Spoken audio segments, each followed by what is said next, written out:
یہ نور ہدایت کی فضائیں، یہ ہوائیں، قول خدا کی، قول نبی کی یہ صدائیں۔ مزید نئے بیانات سننے کے لیے چینل راہ ہدایت بیان کو ضرور سبسکرائب کریں۔ دعوته صلى الله عليه وسلم لرجل لم يسمى. وقد روي عن حبيب بن سريج قال حدثني رجل من العدوية قال حدثني جدي قال انطلق الى المدينة فنزلت عند الوادي فإذا رجلان بينهما عنز واحدة فإذا المشتري يقول البائع خذ ما يأتي. قال فقلت في نفسي هذا الهاشمي الذي قد ضل الناس هو. قال فنزلت فإذا رجل حسن الجسم عظيم الجبهة دقيق الأنف دقيق الحاجبين فإذا بين سورة نحره إلى سرته مثل الخيط الأسود شعر أسود وإذا هو بين الطفلين.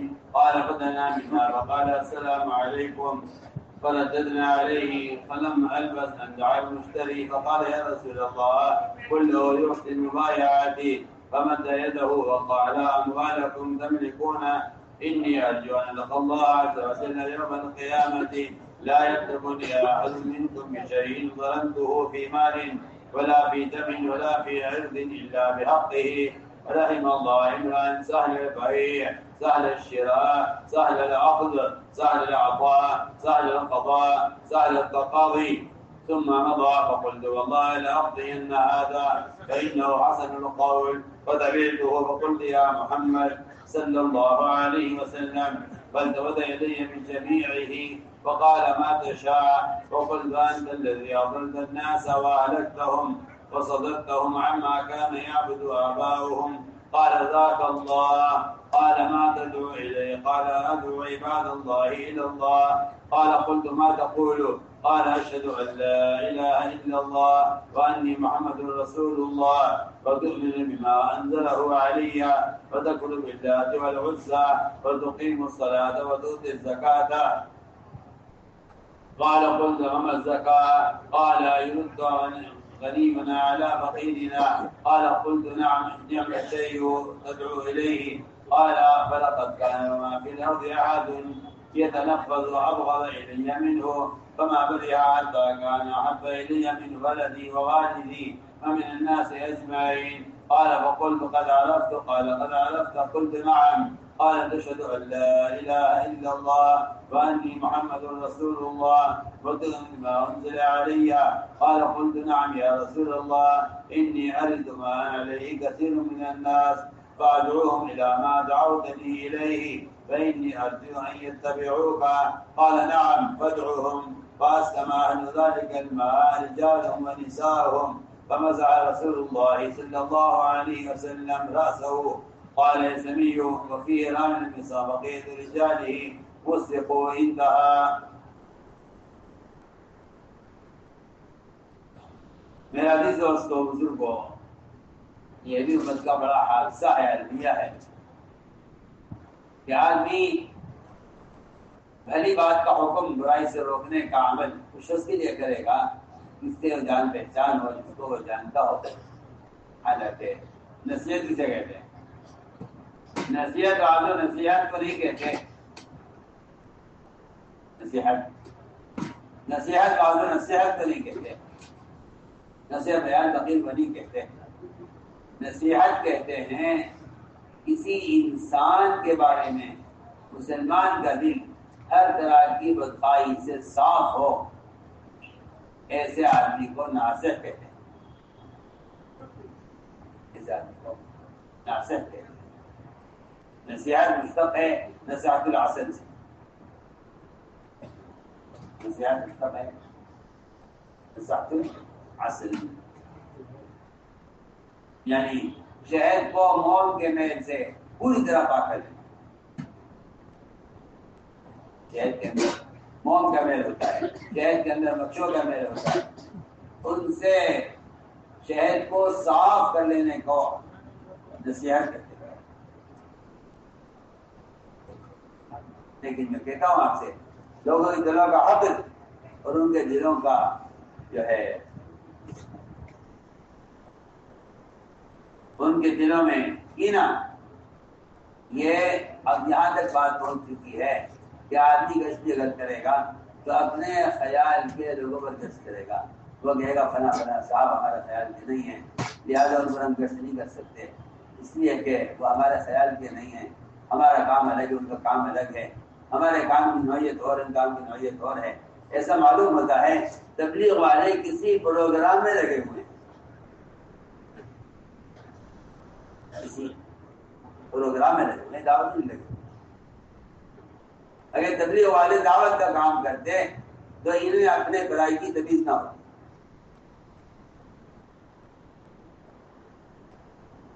معلوم ہوتا ہے کسی پروگرام بنا کے دیا گیا ہے، اس پروگرام کے تحت چل رہے ہیں، مطلب کوئی دعوت نہیں، کوئی تبلیغ نہیں. اگر آپ کسی مسلمان سے اس لیے نہیں ملتے کہ ہماری پارٹی کا نہیں ہے تو آپ امت کو پھاڑنے کے مجرم ہیں اللہ کے یہاں. اللہ آپ سے اس کی سخت سزا آپ کو دے گا،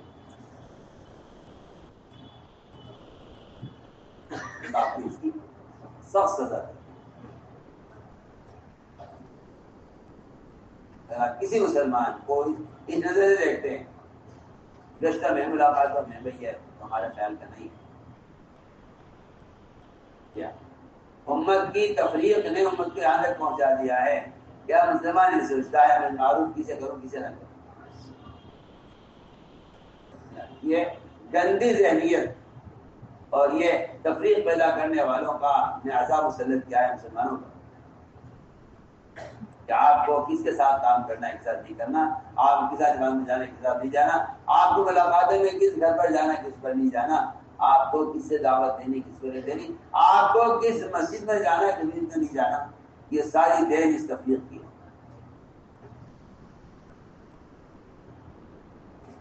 ساری دین اس تفریق. خاندان کے خاندان پھاڑ دیے.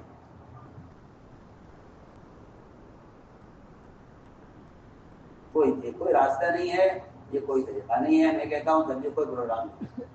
اب معروف نہ منکر کی فریضے کو ادا کرنے کے لیے گشت ہے، جس کے لیے کسی کا کو اپنا سمجھنا کسی کو غیر سمجھنا کسی کو نہیں جائز نہیں.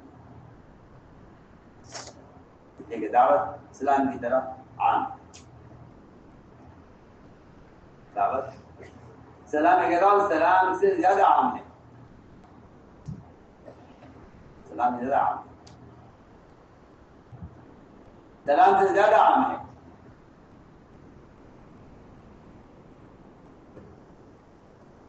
تو میں نے عرض کیا کہ آپ صلی اللہ علیہ وسلم کی ایک سنت یہ ہے کہ آپ ہر فرد کو دعوت دیتے تھے، پہچانتے ہو نہ پہچانتے ہو، جانتے ہو نہ جانتے ہو. ایسے کئی صحابہ ہیں، ایسے کئی لوگ ہیں جن کو آپ جانتے نہیں تھے نام سے، لیکن آپ نے کوئی دعوت دی. دوسری بات یہ ہے کہ داعی کا مزاج یہ ہوتا ہے کہ وہ اپنے اختیار کو اور اپنے اقتدار کو اور اپنی طاقت کو کسی کا حق مارنے کے لیے استعمال نہیں کرتا. میں اسے بہت تاکید سے کام کرنے والوں سے بہت تاکید سے کہتا ہوں، بہت تاکید سے کہ کام کرنے والے عمرا اور اہل مشورہ یا جن کو اللہ تعالی نے اس کام میں کوئی عہدہ یا کوئی عمارت کا یا کوئی یہ اختیار ان کو دے دیا ہے، تو یہ اس اختیار اقتدار کو صرف کام کے تقاضوں میں استعمال کریں، ذاتی مسائل میں اپنے فیصلے کو اور اپنے اقتدار کو ہرگز استعمال نہ کریں. بہت عام بات کیا ہے. عام طور سے اگر کسی کو امیر بنا دیا جاتا ہے تو وہ سمجھتا ہے کہ میں جج بن گیا ہوں یا فیصلہ میرے ہاتھ میں ہے. آپ کے ہاتھ میں صرف دعوت کے امور کا اختیار ہے. آپ ذاتی امور میں نہ دخل دے سکتے ہیں اور ذاتی امور میں کوئی فیصلہ بھی آپ نہیں کر سکتے. میں بہت کام کی بات آپ سے کر رہا ہوں، یہ اس کام کا اصول ہے. اگر آپ ذاتی مسئلے میں دخل دیں گے تو آپ کام نہیں کر سکتے. آپ کام نہیں کر سکتے. اگر آپ ذاتی میں دخل دیں اور آپ ایک امیر میرا فیصلہ ہے, آپ ذاتی کو دخل نہیں دے سکتے. آپ کو چاہیے کہ آپ صرف امور دعوت کا فیصلہ کریں. ذاتی امور میں دخل دینا وہ مناسب نہیں, کیونکہ آپ اپنے اختیار کا آپ غلط استعمال کر رہے ہیں. اپنے اختیار کا غلط استعمال کر رہے ہیں. بہت ہی اہم اصول بیان کر رہا ہوں سب کے لیے. جب کہ ذاتی مسئلہ پیش آئے کہ آپ جانو, آپ استخارہ کرو, اپنے مطالعے سے مشورہ کرو, ہم ذاتی امور میں دخل نہیں دیں.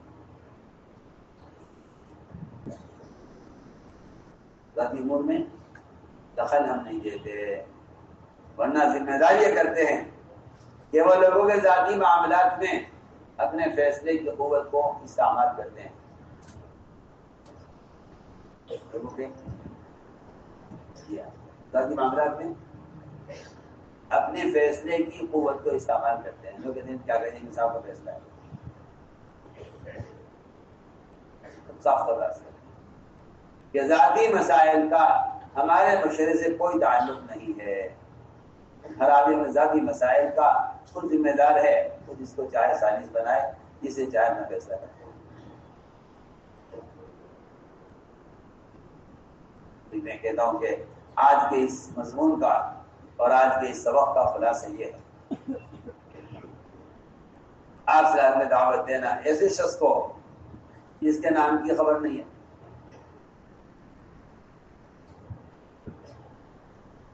کہتے ہیں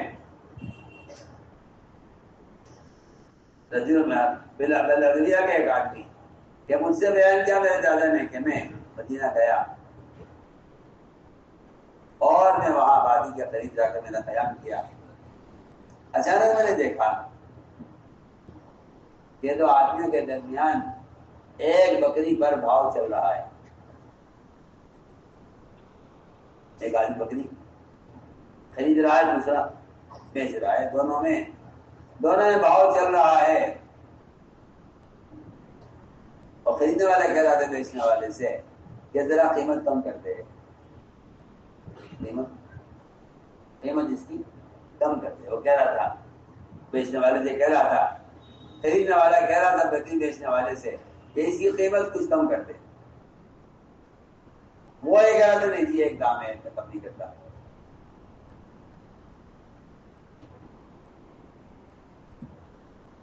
اچانک آپ صلی اللہ علیہ وسلم تشریف لائے سامنے سے. اچانک آپ سب تشریف لائے. میں نے اپنے جی میں کہا ہاں یہ ہے وہ ہاشمی, یعنی محمد صلی اللہ علیہ وسلم نے کہا یہ ہے وہ ہاشمی جس نے لوگوں کو گمراہ کیا ہوا ہے. کیا یہی ہے وہ؟ ہاں یہی ہے وہ. کہتے ہیں کہ میں نے دیکھا آپ صلی اللہ علیہ وسلم کو تو آپ کا جسم انتہائی خوبصورت اور آپ کی پیشانی انتہائی کشادہ اور آپ کی ناک انتہائی ستواں اور باریک پتلی ناک اور آپ کے بھویں وہ بہت باریک اور خوبصورت اور آپ کے کی گردن سے لے کر اور آپ کی ناک تک ایک باریک بالوں کی سیاہ بالوں کی ایک لکیر اور آپ صلی اللہ علیہ وسلم دو پرانی چادروں میں تھے. ہمارے قریب آئے, آپ نے ہمیں سلام کیا, آپ نے خود سلام جدا کی, ہم نے آپ کے سلام کا جواب دیا. ابھی اتنا ہی ہوتا اچانک وہ بکری خریدنے والا کہنے لگا آپ صلی اللہ علیہ وسلم سے کہ رسول اللہ اس آدمی کو آپ حکم دیجئے کہ یہ بکری کی قیمت کم کرے. آپ کا حکم ہوگا, صاحب آپ کی بات مانتے ہیں, لہذا آپ کے حکم کی طاقت سے اور آپ کا حکم کے ذریعے سے یہ اس بکری کی قیمت کم کرا دے. یہ میں کہنا چاہتا ہوں. بھائی بیچ رہا ہے, خرید رہا ہے, تو کوئی آ کر یہ کہ میرا حکم یہ ہے کہ آپ 100 روپے کی نہیں 50 روپے کی دیجیے. تو ذاتی معاملات میں اپنے اختیار کو یا اپنے اقتدار کو یا اپنی عمارت کو ذاتی معاملات میں استعمال کرنا مناسب نہیں. تو اس بکری خریدنے والے نے آپ کو بلایا کہ اے یا رسول اللہ آپ اس بیچنے والے سے کہیے کہ بکری کی قیمت کم کر دے. آپ صلی اللہ علیہ وسلم نے دونوں ہاتھ پھیلا دیا آسمان کی طرف، یعنی انکار کے طور پر، اور فرمایا اپنے مالوں کے تم مالک ہو، اپنے مالوں کے تم مالک ہو. میں اگر حکم دے دوں اس کو کہ بکری کی قیمت کم کر دے تو یہ میرے حکم سے کم کر دے گا، مگر میں اس کا حق مارنے والا ہو جاؤں گا، اس کا حق مارا جائے گا، اور بکری کی قیمت میں کم کر دوں گا کہنے سے تو اس کا حق مارا جائے گا، اور میں کل اللہ تعالیٰ سے ایسا ظالم بن کر ملنا نہیں چاہتا کہ اللہ تعالیٰ مجھ سے سوال کرے لوگوں کے مال کے بارے میں، جان کے بارے میں، خون کے بارے میں، عزت کے بارے میں، کسی کے حق کے بارے میں اللہ مجھ سے سوال کرے. میں کل اللہ سے ظالم بن کر ملنا نہیں چاہتا. آپ صاف نہ کریں. آپ نے فرمایا گویا کہ آپ بکری بیچنے والے کو رعایت کرنے کی ترغیب دے رہے تھے، حکم نہیں دیا. رحم اللہ عمران سہل البیع، اللہ نے فرمایا شخص پر جو چیز کے بیچنے میں نرمی کرے، اور اللہ تعالیٰ رحم فرمایا شخص پر جو چیز کے خریدنے میں بیچنے والے کے ساتھ نرمی کرے. اللہ تعالیٰ رحم فرمایا شخص پر جو چیز کے لینے میں نرمی اختیار کرے اور اس کے دینے میں نرمی اختیار کرے، اور اللہ تعالیٰ رحم فرمائے اس پر جو فیصلہ میں نرمی اختیار کرے اور چیز کا مطالبہ کرنے میں نرمی اختیار کرے. جتنا آپ ترغیب دے کر آپ چلے گئے. میں نے کہا خدا کی قسم اس آدمی کی بات تو اتنی فیصلے کی، اتنی اچھی بات ہے کہ آج تو مجھے ان سے مل کر اپنی زندگی کا فیصلہ کرنا ہے، آج تو مجھے ان سے مل کر معاملے کو صاف کرنا ہے. اس لیے بات ہی کی بڑی اچھی لگی ہے مجھے. ایک کافر آپ کی بات کو سن کر کہ آپ نے معاملے میں دخل نہیں دیا اور آپ نے یہ نہیں فرمایا کہ اور میں تیری قیمت کم کرا دیتا ہوں. آپ صلی اللہ علیہ وسلم نے دونوں ہاتھ اٹھا دیا کہ میں ظالم منظر نہیں چاہتا. اس بات کو سن کر یہ کافر ایک دم متاثر ہوا تو کہنے لگا کہ ان کی بات کتنی اچھی بات ہے.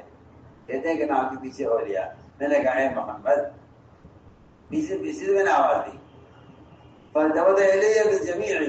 یعنی کہ آپ آواز لے کے پوچھتے کیا بات ہے یہاں آؤ، یا آپ سر گھماتے ہیں ایک طرف، آپ پورے بدن کے ساتھ میری طرف متوجہ ہو، آپ پورے جسم کے ساتھ. یہ عادت ہے آپ کی اور یہ آپ کے اخلاق تھے کہ آپ نے سر گھما کر نہیں دیکھا بلکہ آپ پورے متوجہ ہے میری طرف. تم کیا چاہتے ہو؟ میں کیا چاہتے ہو؟ میں نے کہا کہ کیا آپ ہی ہے وہ؟ کیا بات ہے؟ میں نے کہا علم دیکھیے اور اس کافر کی بات سنیے. میں نے کہا آپ ہی ہے وہ جو لوگوں کو گمراہ کیا ہوا ہے اور لوگوں کو ہلاک کیا ہوا ہے اور لوگوں کو ان بتوں کی عبادت سے روکا ہوا ہے جن کی ان کے بڑے عبادت کیا کرتے تھے. کیا آپ لوگ گمراہ کرنے والے ہیں؟ آپ نے فرمایا کہ گمراہ کرنا تو صرف اللہ کے ہاتھ میں ہے، اللہ کے غیر سے گمراہ نہیں کر سکتا. آپ نے صرف ذاک اللہ، میں وہ تو اللہ ہی ہے جو گمراہ بھی کرتا ہے ہدایت دیتا ہے. مخلوق کے ہاتھ میں نہیں ہے کہ مجھے گمراہ کرتے ہیں ہدایت دیتے. اس نے کہا کہ اے محمد آپ کی کی دعوت دیتے ہیں. آپ نے فرمایا میں دعوت دیتا ہوں اللہ کے بندوں کو اللہ کی طرف. میں نے کہا کہ کیا کہتے ہیں آپ اس دعوت میں؟ میں کہنے کو اپنے گواہی دیتا ہوں اللہ کے شکر بات کے لائق نہیں اور میں اللہ کا رسول ہوں اور تم ایمان لاؤ ہر اس چیز پر تو اللہ کو نازل کیا ہے اور لات العزا بتوں کی عبادت سے کہیں انکار کرو، نماز قائم کرو، زکوٰۃ ادا کرو. میں نے کہا یہ نماز تو سمجھ گیا میں، لیکن زکوٰۃ کیا ہے؟ تو میں زکوٰۃ کہ یہ ہمارا غنی فقیر کو زکوٰۃ اپنے مال کی زکوٰۃ فقیر کو دے گا. میں نے کہا کہ زکوٰۃ تو بہت ہی اچھی چیز ہے اور آپ نے ابھی دعوت دی ہے، یہ بات بہت اچھی بات ہے. کہتے ہیں کہ خدا کی قسم زمین میں کوئی جاندار کوئی انسان مجھے آپ سے زیادہ نفرت والا میرے نزدیک کوئی نہیں. جب میں آئے تھا آپ کے پاس تو آپ سے زیادہ مقبوض میری نظر میں کوئی انسان نہیں تھا. میں وہاں سے ہٹا نہیں تھا یہاں تک کہ آپ صلی اللہ علیہ وسلم کی محبت میرے دل میں میرے باپ سے، میری اولاد سے اور تمام لوگوں سے زیادہ محبت میرے دماغ میں پیدا ہو گئی. جبکہ میں آیا تھا تو آپ سے زیادہ نفرت مجھے کسی سے نہیں تھی دنیا میں. اور جب میں آپ کے پاس سے ہٹا بھی نہیں تھا ابھی کہ بھیجے آپ کی محبت میرے دل میں اپنی اولاد سے، اپنی والد سے اور زیادہ محبت. میں نے عرض کیا کہ نا کی بات سمجھ گیا. آپ نے تاکہ نے پوچھا کہ تم سمجھ گئے نا اچھی طرح؟ دیکھو یہ نہیں لوگ کس رہ جائیں بات سن کے. آپ نے کہا کہ میں سمجھ گیا. آپ نے دوبارہ کہا قد عرفت؟ میں نے کہا جی ہاں میں سمجھ گیا. پھر آپ نے دوبارہ کہا کہ گواہی دو اس بات کی کہ اللہ کی بات کے لائق نہیں اور محمد صلی اللہ علیہ وسلم کے رسول ہے. اور پھر فرمایا اس بات کے بعد میں کہا کہ میں سمجھ گیا ہوں. فرمایا کہ نہیں، ایمان لاؤ تمام چیزوں پر جس کو اللہ نے مجھ پر نازل کیا ہے. میں نے کہا جی ہاں یا رسول اللہ میں تیار ہوں اس کے لیے. پھر عرض کیا کہ میں ایک پانی کے چشمے پر جہاں بہت بڑی آبادی ہے لوگوں کی، میں وہاں جا کر ان کو دعوت دوں جس بات کا آپ نے مجھے دعوت دی ہے اور مجھے امید ہے کہ وہ آپ کا اتباع کریں گے. آپ آئے کہ ہاں ضرور جاؤ تو مجھے جا کے دعوت دو. چنانچہ اس پانی کے چشمے پر جتنی بھی آبادی تھی وہاں کی، وہ اس ایک فرد کی دعوت دینے پر سب کے سب ان کی عورتیں، ان کے برد، ان کے چھوٹے بڑے سب اسلام میں داخل ہو گئے. آپ صلی اللہ علیہ وسلم نے شفقت اور محبت سے ان کے سر پر ہاتھ پھیرا.